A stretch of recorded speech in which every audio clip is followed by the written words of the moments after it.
Bismillahirrahmanirrahim. Assalamualaikum warahmatullahi wabarakatuh. Alhamdulillahirrabbilalamin. Wassalatu wassalamu ala asyrafil anbiya'i wal mursalin Sayyidina wa maulana Muhammadin wa ala alihi wa sahbihi ajma'in, amma ba'd.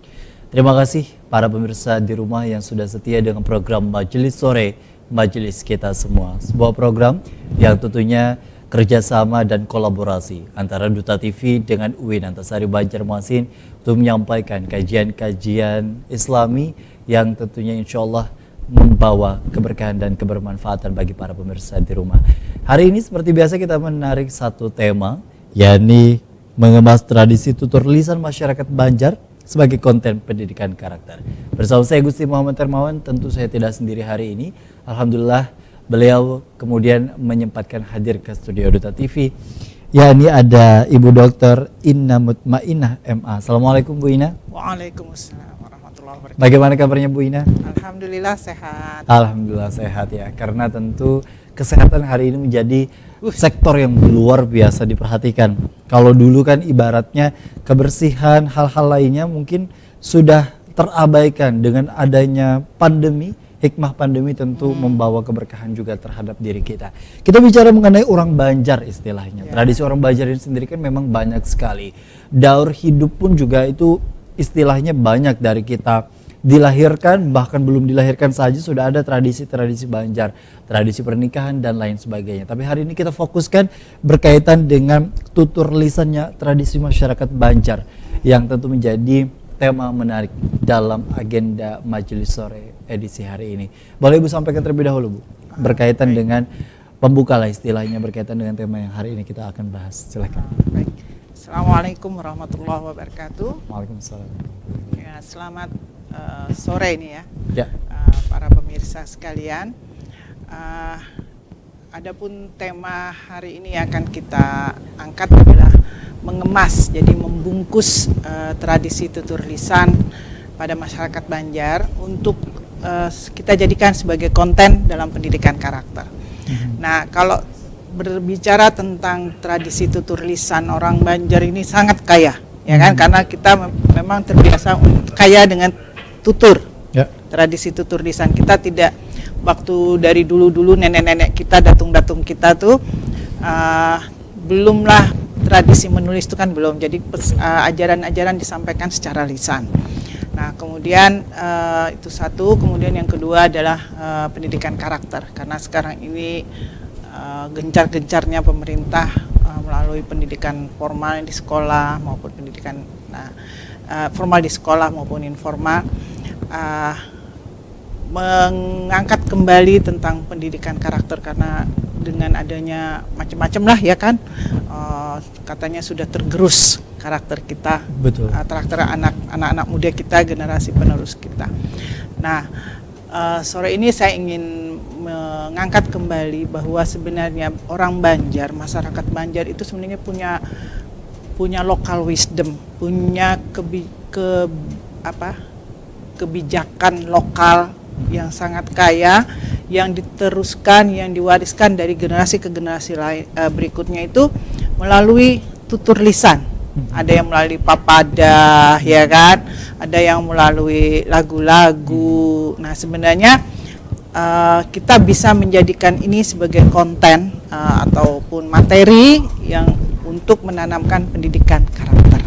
Oke. Bahkan dari kalau kita bicara dan mengaitkan tradisi orang Banjar dalam hal kesenian pun ada yang namanya tutur seni batutur ya. Ya madihin. Betul, madihin, belamut. Ini yang juga menjadi istilahnya tradisi orang Banjar dari zaman dahulu, yang tentu PR atau tugas kita sebagai generasi muda atau orang tua dalam hal ini dan juga para tenaga pengajar untuk kemudian juga tetap melestarikan dan mengapresiasi apa yang sudah dilakukan oleh orang-orang zaman dahulu. Tentu berbicara mengenai tradisi dalam hal tutur lisannya masyarakat Banjar, ini kan memang beragam ya Bu ya. Kalau istilahnya bagi orang Banjar pun tentu mungkin di suku-suku lain pun juga dengan aturan-aturan yang tersendiri.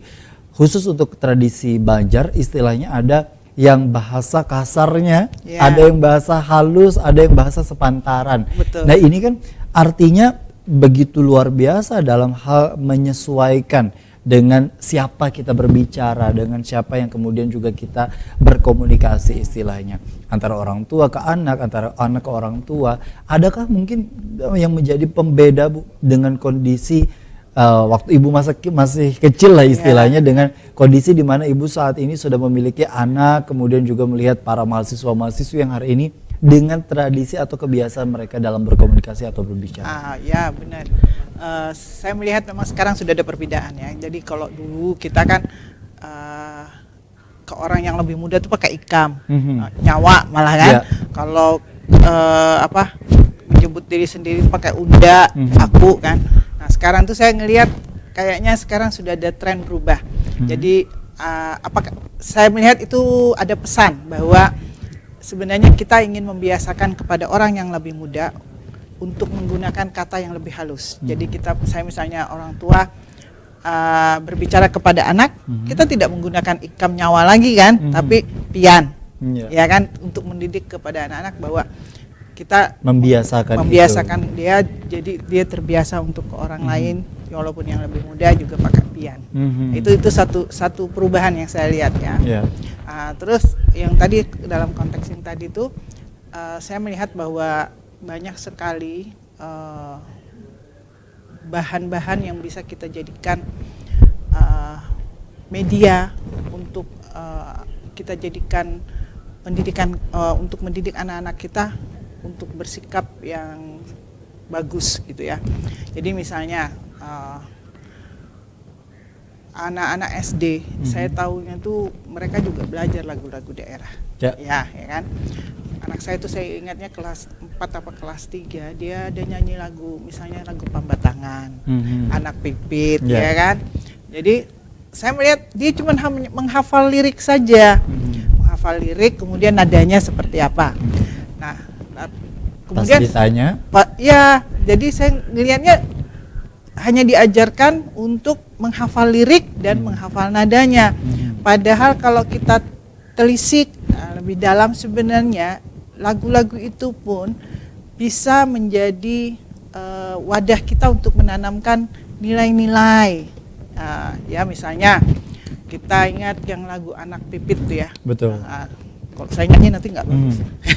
Gugur matang di sarang. Gugur matang di sarang, katana di salara pun sarai, ya kasihani, ya kan.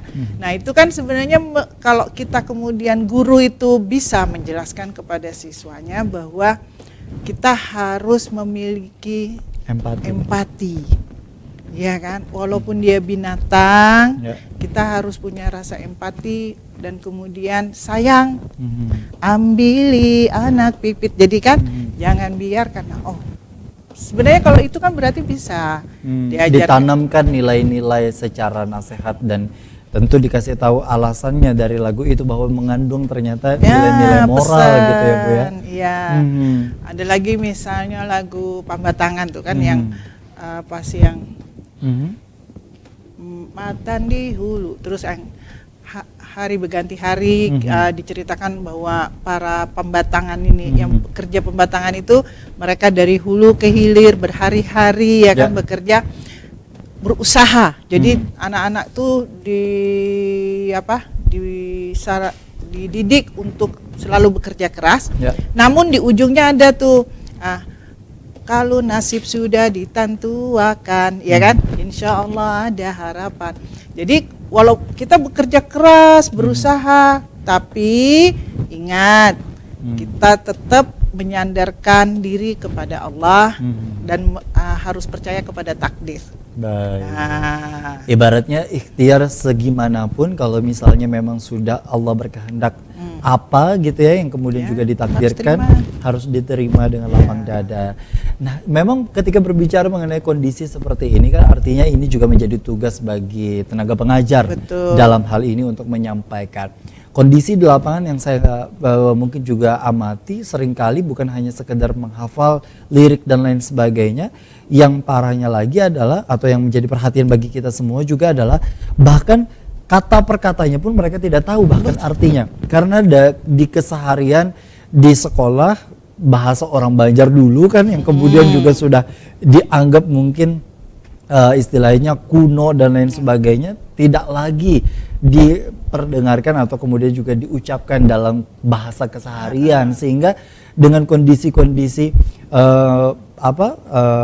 kalimat-kalimat atau kata per kata yang ada di lirik lagu saja mereka banyak yang tidak tahu, Bu. Betul. Jadi kan menyampaikan itu udah bisa macam-macam tuh, mengajarkan nilai, ya, mengajarkan bahasa, ya kan. Terus ya kita bisa tarik sana tarik sini deh.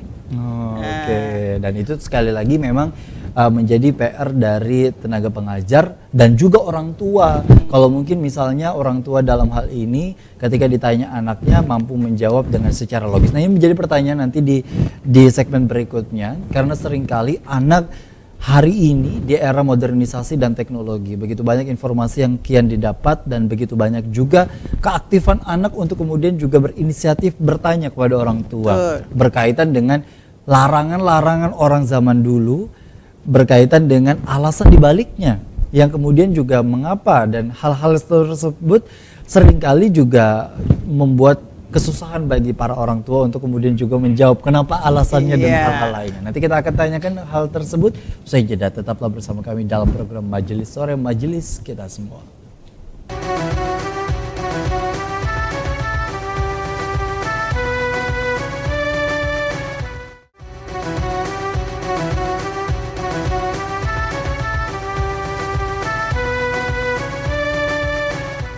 Ya, terima kasih Anda masih bersama kami dalam program Majelis Sore, Majelis Kita Semua.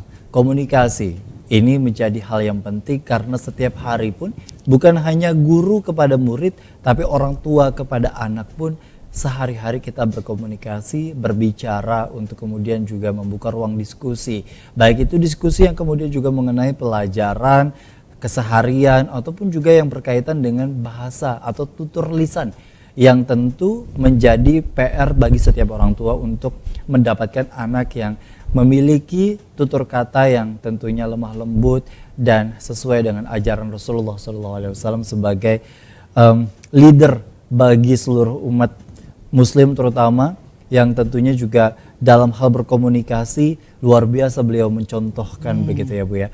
Nah, dengan kondisi di mana komunikasi dalam hal ini berbicara, tutur lisan yang kemudian juga dididik oleh orang tua, ada pergeseran. Kalau dulu istilahnya ada dari atas ke bawah itu memang ada jarak sekali ya, Bu ya, dengan penyebutan nyawa atau aku itu tadi kepada anak. Tapi kalau sekarang memang dengan tujuan untuk mendidik agar anak terbiasa dengan menggunakan ulun atau pian itu tadi, diharapkan memang orang tua pun juga menurunkan egonya kemudian untuk menyebutkan ulun dan pian itu tadi. Memang dengan kondisi seperti itu, Bu, apakah memang pengaruh zaman dan modernisasi atau misalnya kesadaran dengan banyaknya informasi ilmu pengetahuan hari ini itu juga cukup mempengaruhi, Bu?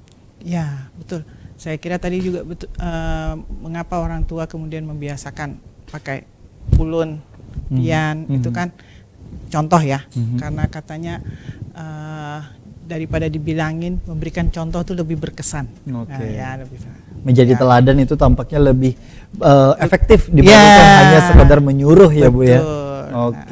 Nah, kalau kita bicara mengenai tradisi orang Banjar zaman dulu, memang full menggunakan bahasa Banjar yang sama sekali tidak ada istilahnya campur-campur, baik itu bahasa Indonesia ataupun bahasa-bahasa lainnya begitu.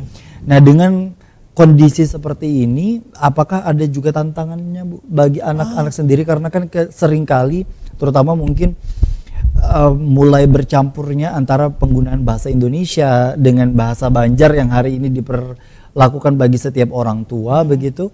Adakah yang kemudian juga itu menjadi salah satu indikator untuk hilangnya tradisi tutur lisan dalam bahasa Banjar dengan bahasa Banjar orang zaman dulu? Betul. Jadi tadi tuh kalau misalnya kita jadikan yang semacam papada atau pamali ya disampaikan kepada anak-anak, itu kan juga sebenarnya salah satu cara untuk tetap melestarikan bahasa Banjar, bahasa lokal kita, namun dengan tetap tidak lewat begitu saja, tapi ada memang isinya, jadi pesannya itu ada. Jadi misalnya apalagi kalau dulu-dulu ya, zaman-zaman kita tuh kan sering kita dibilangin misalnya misalnya jangan duduk di atas bantal, nanti betul. bisulan, Betul. katanya kan. Lah sekarang malah memang dibikin bantal yang untuk duduk kan. Nah itu belum lagi misalnya kita tidak boleh duduk di pintu, di depan pintu, di depan pintu kan. Apalagi katanya kalau anak gadis nanti jauh jodoh, iya kan. Nah sekarang anak-anak sekarang kan nggak bisa lagi dibilangin jangan duduk ya di pinggir di pintu, nanti jauh jodoh. Bagi mereka tuh sangat tidak masuk akal, ya kan. Dari mana? Kok apa hubungannya? Iya, gitu saya cantik kok, saya pintar, saya ini kan, kenapa jauh jodoh? Nah mungkin di situ tantangannya bagi kita yang orang tua zaman sekarang ini, menjelaskannya secara logis, ya kan. Mengapa mereka tidak boleh duduk? Mengapa mereka harus pulang? Karena ada sanja kuning. Ada apa hubungannya dengan sanja kuning gitu kan? Yeah. Terus kalau apalagi ya yang misalnya nggak boleh duduk di di atas bantal tadi, terus kemudian atau misalnya ini menggendang meja gitu, akan mendatangkan hutang katanya. Dengan kondisi seperti itu kan memang begitu banyak ternyata pepada bahari istilahnya diutarakan oleh orang tua kita yang ternyata mengandung makna moral, tapi memang alasan konkretnya kita tidak dapat mendengarkan secara langsung. Nah mungkin tinggal berarti PR bagi generasi selanjutnya ini ya Bu ya, untuk ibaratnya mengulas akan alasan-alasan di baliknya. Kalau kita bicara mengenai alasan Bu, pasti mungkin juga Ibu pernah mengalami kondisi di mana anak bertanya dan lain sebagainya. Betul. Bagaimana hal yang bisa dilakukan oleh orang tua itu? Nah itu, jadi kita mungkin harus menjelaskannya tadi secara logis. Jadi kenapa misalnya tidak boleh duduk di pinggir di pintu ya, karena apalagi sekarang rumah kan minimalis. Betul. Pintunya kecil-kecil kan, nggak kayak dulu rumahnya gede. Jadi ya nanti orang masuk susah, apalagi kalau sambil bawa barang-barang gitu kan. Nah ya, misalnya lagi yang tadi harus pulang sebelum maghrib, pesannya itu kan harus dijelaskan bahwa biar kamu cepet pulang, cepet mandi, ya kan. Bersiap untuk ke langgar atau ke masjid untuk sholat maghrib. Nah, di situ ngaji. Jadi aktivitas di luar itu harus diselesaikan sebelum maghrib. Jangan sampai nanti udah lari-lari cepet-cepet, nanti jatuh apa segala macam kan. Apalagi itu mungkin mengajarkan kita kepada manajemen waktu, ya kan. Dan itu harus disampaikan kepada anak. Ada lagi misalnya, saya ingat dulu tuh. Bagi nih para misalnya yang lambat menikah, apa istilahnya jomblo, ya, bujang tuha, yang perawan tua, lalu kemudian tapi ada tuh pada orang tua tidak akan balaki tunggul. Apa nilai yang yang disampaikan melalui pesan itu? Optimisme, ya kan, optimisme bahwa jodoh itu pasti ada, cuman harus usaha, ya kan. Nah itu yang mungkin harus harus dikemas ulang sekarang dengan adanya penjelasan logis. Oke.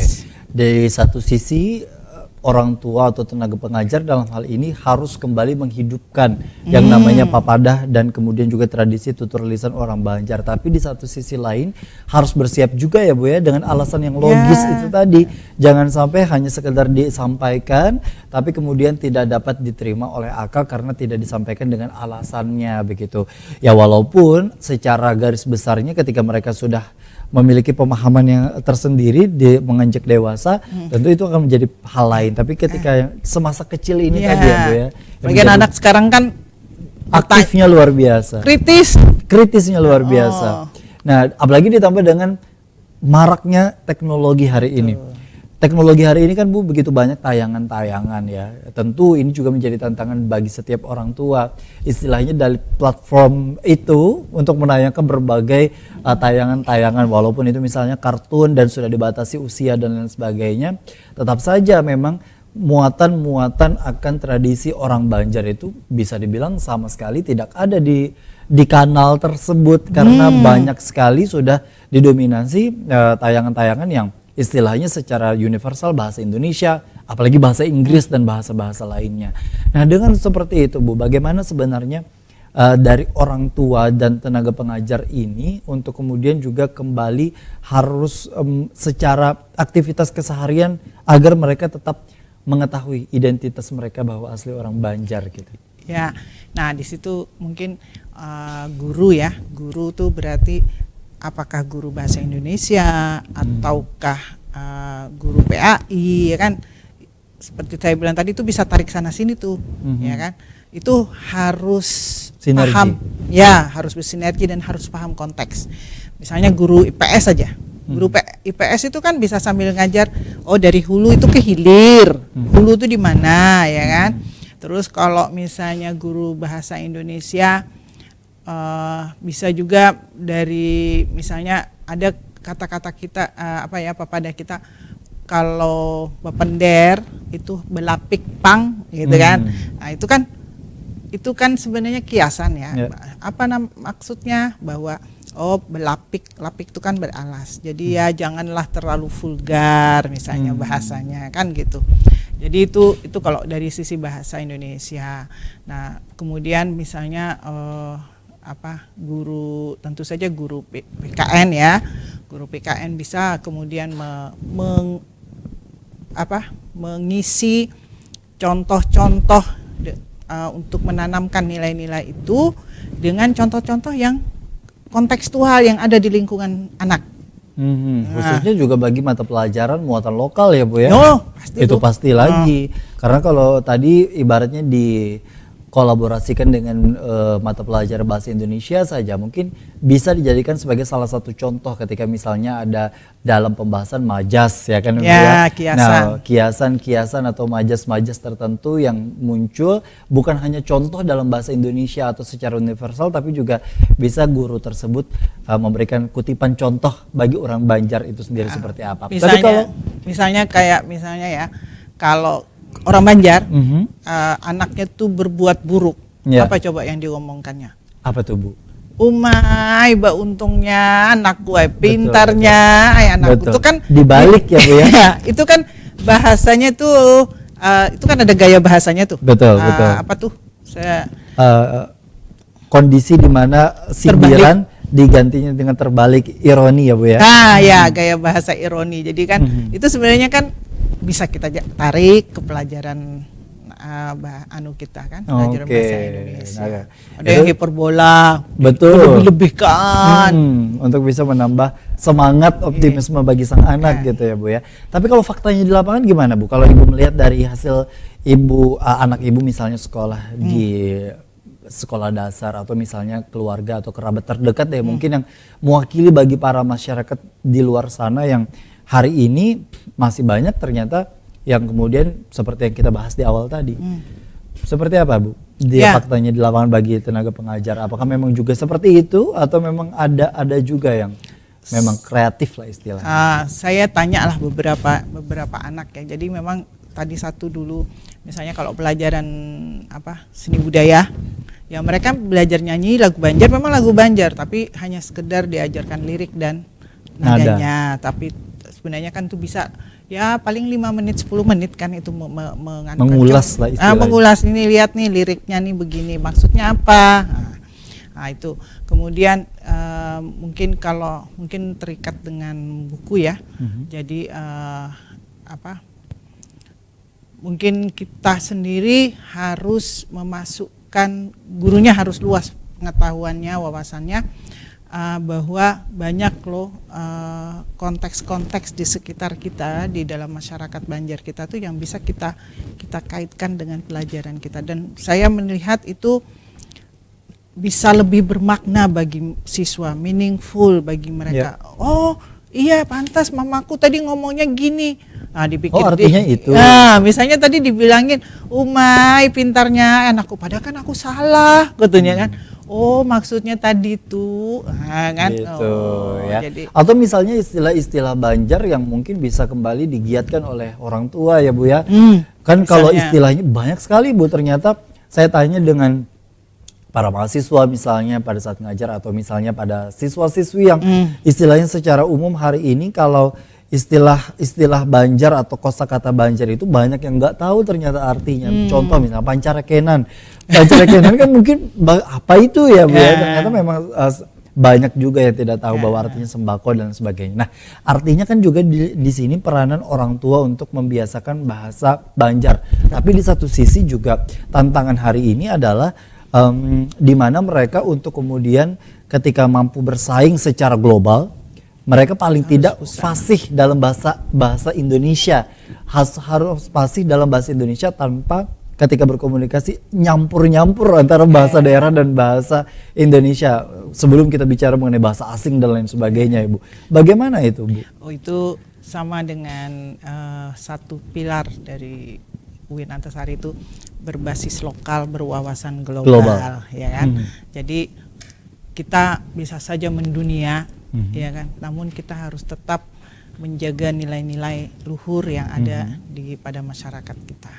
Oke, jadi ya itu tadi hal yang perlu diperhatikan adalah sebagaimana orang tua itu mendidik anak bukan hanya mendidik dalam hal kedisiplinan, tapi juga hal-hal yang di luar dari itu yang sifatnya formal ataupun informal. Ternyata orang tua sangat berperan di dalam mendidik seorang anak itu tadi ya Bu ya. Usai jeda kita akan kembali, tetaplah bersama kami dalam program Majelis Sore, Majelis Kita Semua.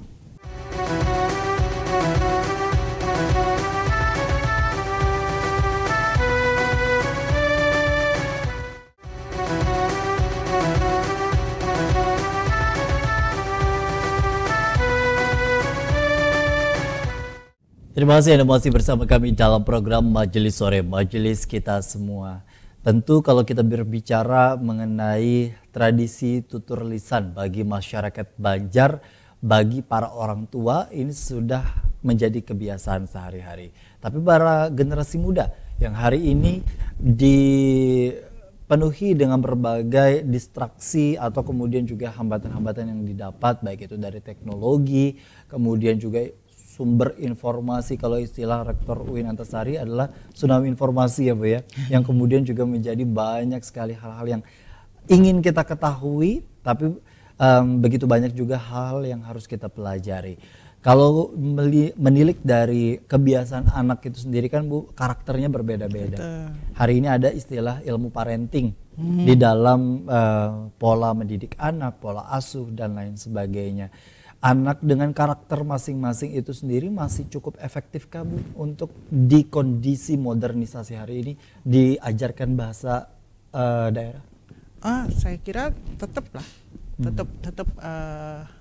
perlu ya, karena bagaimanapun kan anak akan hidup di tengah masyarakat, ya kan nantinya. Jangan sampai ada gap bahwa dia loh kok tetangga sebelah ngomongnya aneh ya gitu kan, tapi tetap mereka harus dijembatani. Nah itulah mungkin kalau tadi di sekolah nih, di rumah juga mungkin orang tua juga perlulah pertama menuntaskan keingintahuan anak, jangan sampai kemudian jangan banyak tanya, kamu macam-macam aja kan. Nah, itu kan menutup akses informasi dia. Betul, dia jadi nggak nanya-nanya lagi, ya kan. Itu satu. Kemudian yang kedua, orang tua juga harus bijak, ya kan. Jadi bijak untuk menjawab pertanyaan-pertanyaan anak yang tidak akan selesai. Dia tidak akan berhenti kalau tidak terpuaskan jawabannya itu. Kenapa tadi begini sih gitu? Emang kenapa kalau aku begitu? Gitu kan. Nah jadi mungkin itu ya. Jadi, tantangan orang tua hari ini ya Bu ya. Iya benar, itu makanya menurut saya orang tua memang harus cerdas sekarang. Ya kan. Jadi ketika mau bilang begini dia harus punya alasan. Anak-anak sekarang kan yang generasi milenial itu mereka nggak mau lagi main telan aja omongan orang tua. Kritis itu tadi betul. Begitu terasah ya Bu ya. Sampai tapi ini bukan tradisi lisan ya. Misalnya saya pernah dapat pertanyaan anak kecil. Kalau di Banjar itu kan banyak kuburan-kuburan yang pakai kain kuning. Betul. Nah, itu dia tanya tuh, kenapa jadi digantungin kain-kain kuning itu, ayo. Bagi orang tua yang malas sudah nggak usah tanya. Banyak nanya kamu Ya, nanti tahu sendiri kok gitu. Iya, nah tanya guru. Itu yang mungkin kita harus siapkan wawasan itu tadi ya Bu ya, agar juga jangan asal pada saat jawab tapi pada saat dengan kondisi tertentu juga masuk di akal mereka. Betul. Jadi jangan juga pakai bahasa-bahasa yang istilahnya ilmiah yang sama sekali tidak mereka pahami ya Bu ya. Betul. Kenapa disuruh bangun pagi-pagi? Nanti rajaki dipatok ayam. Lah, Ya. aku udah siapin tadi malam katanya. Yuk. Nah, jadi Masih ada uang nih ya Bu ya. Nah gitu kan hal-hal seperti itu yang menjadi tantangan. Tapi kan di dalam ibaratnya rumah tangga ada peranan ibu dan peranan ayah. Di era modernisasi hari ini kan memang kalau zaman dulu mayoritas yang bekerja adalah ayah saja. Betul. Ibu kemudian di rumah mendidik dan ibaratnya mengasuh anak dengan berbagai bahasa-bahasa sehingga anak terlatih dengan bahasa ibu. Betul. Yang tentu dengan istilah ketika ibu marah maka yang akan keluar kalimatnya seperti ini. Ketika ibu yang sedih sayang maka akan keluar seperti ini.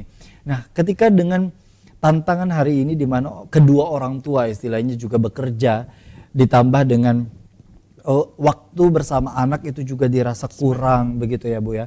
Bagaimana anak ini tetap bisa istilahnya belajar atau istilahnya membiasakan bahasa Banjar di tengah mereka juga harus belajar akan bahasa-bahasa lain Bu. bahasa asing lagi kan perlu sekarang.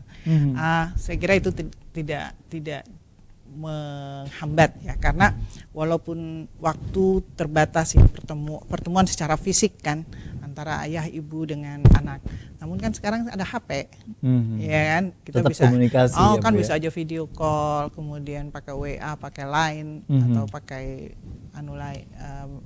aplikasi lain. Nah, itu kan tetap bisa jalan lah. Paling dan lagi kan waktu yang tersedia juga bisa tetap anak-anak dibawa jalan. Ya. Sebenarnya bagus nggak sih Bu ketika orang tua di kondisi orang tua baru nih Bu, orang tua muda ketika biasanya dia memang dapatnya dididik secara penuh menggunakan bahasa Banjar. Tapi ketika dia mulai memiliki anak, dia memulai proses mendidiknya itu menggunakan bahasa Indonesia. Bahkan saya jujur kalau saya pribadi pun juga sebutan untuk orang tua kita kan saat itu abah ya Bu ya. Sekarang kan sudah beralih ke ayah, ke Daddy. papa, ke dedi dan lain sebagainya. Nah, dengan kondisi-kondisi di mana sudah mulai masuknya berbagai istilahnya pembiasaan atau kebiasaan ini secara universal, apakah hal tersebut juga perlu atau perlu adanya porsi tersendiri, tidak harus sama dengan pada saat zaman dulu? Kalau keadaan itu, saya melihatnya itu proses alami. Proses alami. Iya, mau nggak mau sih, kalau apalagi misalnya pertama lingkungan kita sudah semakin heterogen, ya kan? Betul. Tetangga ada orang Batak, seberangnya ada orang Jawa, sebelah sini ada orang Sunda, ya kan? Mau nggak mau kita akhirnya berkomunikasi dan itu terjadi. Nanti dia nanya, lo kok sebelah depan itu manggilnya kok Mbah katanya. Apa itu Mbah? Nah, itu mungkin kesempatan kita untuk menjelaskan ya. Kemudian salahkah kalau kemudian memakai bahasa Indonesia? Kalau menurut saya sih tidak salah. Karena seperti tadi itu tuh proses alami. Nanti mereka akan tahu ini bahasa Banjar ya. Oh, ini yang bahasa Indonesia. Mau nggak mau mereka ketika berkomunikasi dengan orang lain mereka juga harus pakai bahasa Indonesia ya kan. Apalagi menyesuaikan dengan zaman hari ini ya Bu ya. Setidaknya gini, maksudnya dengan adanya dan istilahnya tayangan ini orang tua kemudian juga tidak merasa takut dengan penggunaan bahasa Indonesia, tapi setidaknya diselipkan, jangan secara penuh full pada saat misalnya satu benda tertentu hanya disebutkan bahasa Indonesianya saja atau bahasa asingnya saja apalagi, tapi juga kalau dalam bahasa Banjar kalau dalam bahasa Indonesia ini akan mungkin lebih banyak informasi yang didapat ya Bu ya. Takutnya nanti dia ada gap. Jadi misalnya dia di rumah taunya sarung ya kan. Pas datang kain ininya ambilkan tapi akan tapi apaan lagi itu tapi. Nah, itu ya Bu ya. Jadi mungkin harus adalah penyeimbang ya. Penyeimbang ya, artinya dengan kondisi di mana bahasa Indonesia dan bahasa Banjar terutama istilahnya bahasa daerah itu tadi yang kemudian juga tidak dilupakan sama sekali, terutama bagi kita sebagai identitasnya orang Banjar. Jangan sampai orang Banjar tapi tidak bisa bahasa Banjar ya Bu ya. Nah, ini dan itu punya muatan loh, punya pesan, tidak berlalu begitu saja seperti yang kita bahas di awal. Betul, ya kan? betul. Bahwa bahasa itu belapik, itu kan sebenarnya ada pesan bahwa ngomong tuh hati-hati, ya kan? Dengan kondisi seperti itu yang bisa dijelaskan oleh orang tua. Artinya dengan orang zaman dulu pun punya aturan sih ya Bu ya. Betul. Aturan yang begitu ketat tapi dikemas dengan luar biasa penyampaiannya sehingga anak tetap menurut, tetap tidak merasa terintimidasi sebagai seorang anak. Nah, bedanya hari ini anak ibaratnya terlahir dengan daya kritis yang Allah ciptakan semakin tinggi. Betul. Sehingga diperlukan PR dan tugas lebih bagi orang tua untuk bisa lebih aktif dan menjelaskan. Ya. Kalau kita bicara mengenai wawasan orang tua, ini kan istilahnya ragam ya Bu ya. Ya. Kalau istilahnya di Kalimantan Selatan pun tingkat pendidikan cukup beragam. Ada yang memang hanya lulusan SD, SMP, SMA. Bahkan mereka untuk berbahasa saja tidak memikirkan istilahnya apa dan kenapa begitu, dengan alasan yang konkret, yang logis dan lain sebagainya. Kalau dengan di lingkungan yang seperti itu Bu, di lingkungan yang seperti itu untuk istilahnya memulai agar mereka juga mengetahui local wisdomnya, tapi kearifan lokalnya, tapi juga di satu sisi mereka tetap bisa berkembang dengan kondisi zaman hari ini. Kalau kita melihat zaman dulu ya, nenek-nenek kita tuh kan juga buta huruf kan. Betul. Nah, tapi mereka juga bisa menyampaikan nilai-nilai tersebut kepada kita-kita, ya kan. Lalu kemudian kita yang sekarang hidup ini punya anak-anak milenial yang kritisnya segitu-gitunya, ya kan. Kita kemudian jadi berpikir kan bahwa oh kalau gitu harus begini ya. Nah, jadi kesimpulannya adalah bahwa menjadi bijak, orang tua bijak, guru yang bijak itu tidaklah harus berpendidikan tinggi, ya kan? Kan beda antara cerdas dengan pandai, ya kan?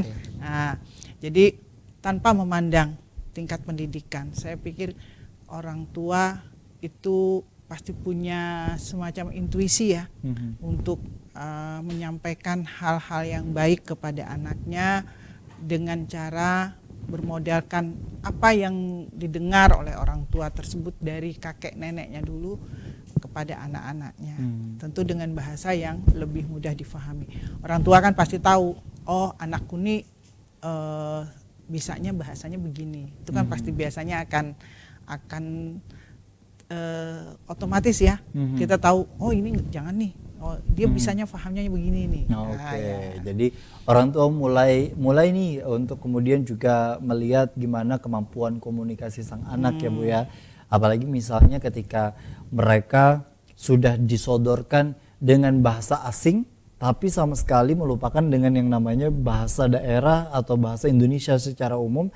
Nah itu juga menjadi hal yang keliru ketika mereka tinggal di Indonesia tapi nggak bisa bahasa Indonesia. Nah kalau yang begitu malah kita bisa pergi lebih jauh lagi. Jadi misalnya gini, ini kan kita hidup di lingkungan Banjar ya, masyarakat Banjar. Nah Banjar ini kan juga pelan-pelan semakin heterogen ya. Betul. Ya kan, semakin mengenal bahasa Indonesia. Nah ketika kemudian mereka bersinggungan, berkenalan dengan budaya asing, ini kan sebenarnya bisa jadi bahan lagi nih untuk belajar tentang cross culture. Oke. Nah, jadi oh ya orang Jepang kenapa begitu ya? Nah, jadi kita akan jelaskan iya orang Banjar tuh disiplin gini. Nah, orang Indonesia juga gitu, orang Banjar juga gitu, makanya disuruh bangun pagi-pagi, bangun pagi tuh disuruh buka jendela, ya kan? Kenapa? Biar rezeki masuk. Betul. Padahal ternyata secara logis kemudian bisa dijelaskan kan, karena CO2 yang sudah kita keluarkan semalaman ini biar keluar berganti sama O2 yang baru-baru dihasilkan oleh tanaman-tanaman di sekitar halaman. Jadi kan itu kalau yang konteks ini. Kalau yang tadi kembali bersinggungan dengan bangsa asing, kita akan lebih oh ternyata orang Amerika itu seperti ini ya, oh orang Italia itu seperti ini ya, oh orang Perancis itu ternyata seperti ini ya gitu. Jadi kita bisa semakin banyak membanding dan kemudian kita akan mengambil yang baiknya ya kan untuk kita terapkan di dalam kehidupan kita. Karena ketika dari awal sudah ditanamkan nilai-nilai terutama tradisi daerah itu tadi, maka tidak mudah menyalahkan ya Bu ya. Betul, tidak mudah menyalahkan. Seringkali kan ke gap istilahnya ke gap culture itu tadi merasa ini yang paling benar sehingga menyalahkan Orang dari lain. yang sebelumnya atau yang sesudahnya Itu begitu. bagus lagi itu. Jadi kita mengajarkan toleransi, ya kan. Semakin moderat lah kita. Betul. Nah, ini yang menjadi PR utama ternyata bagi setiap orang tua ataupun juga tenaga pengajar. Nanti saya akan tanyakan sejauh mana sudah pemerintah atau istilahnya dalam hal ini para tenaga pengajar untuk bisa memiliki kreativitas agar bisa mengajar dengan metode seperti ini, atau memang ini hanya sebagai salah satu hal yang diinginkan tapi sulit untuk prakteknya. Nah, kita akan kembali usai jeda. Tetaplah bersama kami dalam program Majelis Sore, Majelis Kita Semua.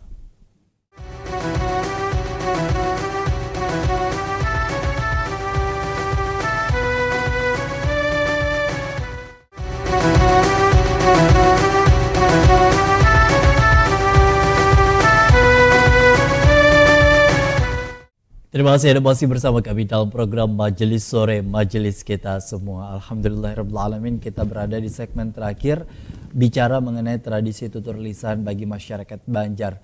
Banyak orang tua yang dalam hal ini mengedepankan tradisi-tradisi zaman dulu dengan pola asuh, dengan tradisi tutur lisan ataupun juga bidang lain, kesenian dan hal-hal lain yang tentu juga patut dilestarikan.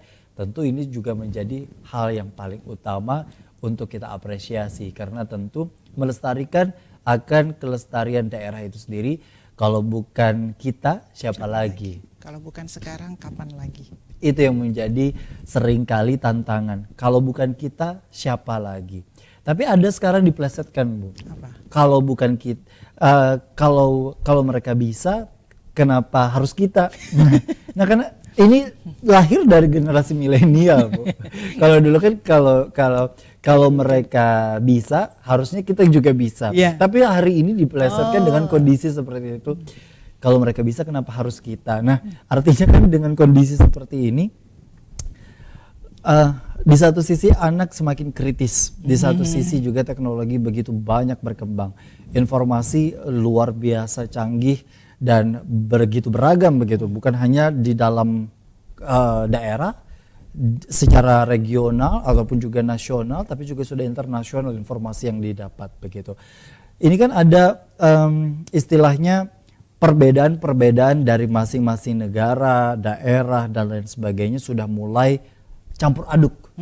Dengan kondisi campur aduk ini sendiri, bagaimana yang bisa dilakukan sebenarnya kalau harapan Ibu juga sebagai tenaga pengajar untuk pemerintah mengatur hal ini, Bu, agar tetap terjaga istilahnya harapan seorang guru nih, harapan bagi seorang tenaga pengajar atau dosen untuk bisa hal ini tetap terjaga agar kelestarian daerah, walaupun mereka kuliahnya di mana, daerah yang menjadi base atau lokasi kampus, lokasi sekolahnya itu tetap dikedepankan begitu. Ya.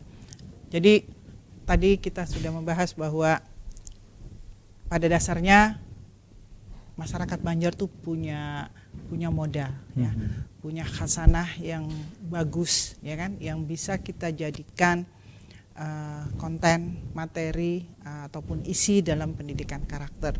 Bisa melalui papadah, bisa melalui pamali, ya kan, Pantun bahasa pantun bahasa Banjar, lagu, ya, yang ini dalam kondisi sekarang ini, kalau di dalam pendidikan formal tentu guru harus bisa lebih punya wawasan yang luas, ya kan, punya pengetahuan yang luas sehingga bisa menjelaskan kepada siswa dengan cara yang lebih kritis, ya, lebih masuk akal bagi mereka. Di pihak lain, orang tua di rumah juga tentu perlu memiliki wawasan yang luas tanpa memandang latar belakang pendidikan, bahwa mereka tetap bisa menanamkan nilai-nilai, dan nilai-nilai ini tentu bagus kan, nilai-nilai tersebut tetap bisa ditanamkan kepada siswa, kepada anak-anak generasi penerus ini tanpa mencekoki mereka dengan mitos-mitos saja, tapi tetap tanpa ada alasan. Betul, tetap hal-hal yang itu mengandung pembelajaran bagi mereka. seterusnya kemudian jika kemudian mereka berhadapan dengan budaya lain, pertama mereka akan bisa menarik mana yang bagus, mana yang tidak, mana yang sesuai dengan kultur mereka, ya kan. Yang kedua, mereka bisa membangun toleransi terhadap orang lain, ya kan, bahwa ternyata ada orang yang beda. Mereka bukan jelek tapi beda saja. Mereka hanya berbeda daripada kita, ya kan. Nah, jadi sehingga istilah budaya secara negatif untuk menghina orang lain itu tidak akan pernah tumbuh, ya Bu ya. Benar. Dan kemudian justru mungkin mereka akan bisa membentengin diri mereka, kemudian bisa menunjukkan inilah saya, ya kan, inilah saya dengan nilai-nilai yang saya pegang, yang mungkin tentu akan berbeda dengan orang lain, tapi inilah saya, dia akan menjadi dirinya sendiri. Jadi inilah saya yang dimaksud adalah ketika dihasilkan dari pendidikan anak melalui pendidikan formal ataupun juga informal di lingkungan keluarga dan orang tua. Inilah saya yang dimaksud adalah bukan hanya memperlihatkan kualitas dirinya saja, tapi tetap mengedepankan identitas dari mana dia berasal, ya Bu ya, yang kemudian juga itu menjadi hal yang paling utama. Kalau dilihat Bu dari institusi pendidikan hari ini kan begitu beragam, terutama bagi anak usia dini. Aduh Bu, playground itu sudah mulai di usia 2 tahun.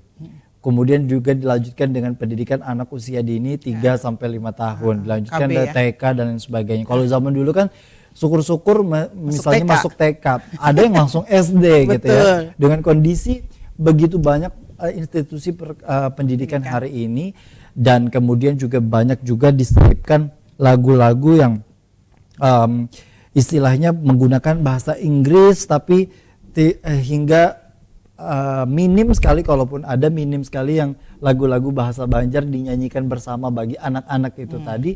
Artinya dalam hal ini itu kebijakan sekolahnya saja lagi atau bicara mengenai kurikulum secara ini Bu, dari Kementerian Pendidikan itu tadi? Apakah salah kemudian kalau kita ngajarkan bahasa Inggris? Saya kira tidak salah. Karena ada nilai-nilai universal yang mungkin yang bisa kita tanamkan kepada anak. Misalnya gini ya. Misalnya tadi empati, simpati itu kan di mana-mana ada. Cuman mungkin lagunya bukan anak pipit lagi. Nah, betul. Nah, kayak misalnya lagu misalnya lagu bahasa Inggris yang Are you sleeping? Are you sleeping? Morning. Itu kan sebenarnya mengajarkan anak untuk bangun pagi. Betul. Nah, jadi sebenarnya ini selari saja antara budaya kita dengan budaya lain. Hanya perbedaan bahasa itu tadi yang menjadikan sebagai salah satu gap. Sebenarnya kalau juga orang tua jangan anti ya Bu ya, intinya dengan kondisi seperti itu, karena kan menurut, koreksi kalau saya salah, menurut perspektif orang zaman dulu ketika menggunakan menyanyi bahasa Inggris kan kafir, ya? Itu kan lagu-lagu yang tidak diperkenankan dalam agama Islam istilahnya. Jadi hal tersebut sudah mulai terbuka pikiran bahwasannya, tapi juga mulai diperhatikan apa saja yang menjadi batasan dan tidak, begitu ya Bu ya. Jadi seperti apa Bu? Jadi tetap aja nih kita kaitkan. Jadi misalnya adalah lagu-lagu lain. Saya pikir nilai-nilai universal itu tetap sama lah. Jadi misalnya sayang kepada orang tua, itu kan lagunya Celine Dion tuh tetap aja punya pesan ibu is the best, ya kan. Kemudian sementara di kita lagunya kan beda, ya kan. Ada yang kalau tuh yang Umi kan. Tapi kalau lagu Banjar apa ya? Saya belum tahu. Uma Abah Bu. Oh iya benar lagu. Apa tuh ampuni akan. Ya betul. Nah, itu kan juga gitu. Jadi kan ada sebenarnya nilai-nilai universal yang kemudian diucapkan dengan bahasa yang berbeda. Artinya itu tadi bagi pendidikan anak usia dini, kemudian juga playground dalam hal ini TK ataupun juga hal-hal lainnya bisa tetap menyeimbangkan porsinya. Jangan sampai juga didominasi atau bahkan sama sekali mengenyampingkan akan lagu-lagu daerah. Jangan sehingga kebablasan gitu ya Bu ya. Intinya dengan kondisi sesuai dengan porsi dan takarannya, sehingga anak-anak itu tadi tumbuh dan kembang bukan hanya akan budaya-budaya yang bukan identitasnya, Ya. tapi juga mereka sudah dikenalkan dengan budaya identitas kita sebagai orang Banjar, orang Indonesia, tapi juga mengenal akan budaya asing yang masuk ke dalam negara kita. Terakhir Bu, yang ingin disampaikan sebagai kesimpulan pesan mungkin terhadap orang tua ataupun juga tenaga pengajar akan tradisi tutur lisan ini sendiri agar bisa dipraktekkan di masing-masing tempatnya. Nah, jadi sebenarnya banyak sekali khasanah tradisi tutur lisan kita yang bisa kita gali untuk kita sampaikan kepada generasi penerus kita, baik di sekolah maupun di keluarga ataupun di masyarakat ya. Tapi tentu saja harus dikemas karena kondisi kita berbeda dengan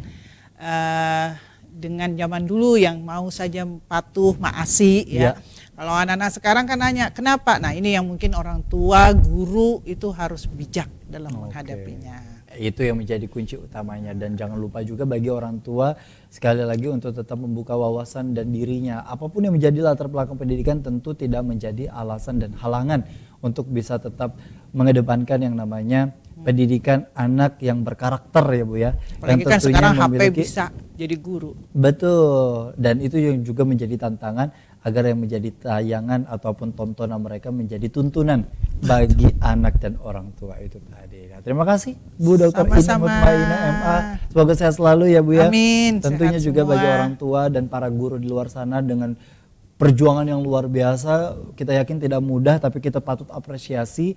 Tentu dengan kondisi seperti ini semangat dan dorongan dari berbagai pihak untuk bisa sama-sama mengedepankan tradisi orang Banjar ataupun juga hal yang bisa sifatnya positif, ini bisa dijadikan masukan dan bisa dijadikan sebagai salah satu bahan untuk bisa bersama-sama dipraktekkan di masing-masing tempat, baik itu rumah, kemudian juga sekolah dan hal-hal lainnya. Terima kasih Bu Ina, terima kasih bagi para pemirsa yang di rumah yang sudah menyaksikan program Majelis Sore hari ini. Semoga mendatangkan keberkahan dan kebermanfaatan bagi kita semua. Terima kasih dan wassalamualaikum warahmatullahi wabarakatuh. Majelis Sore, majelis kita semua.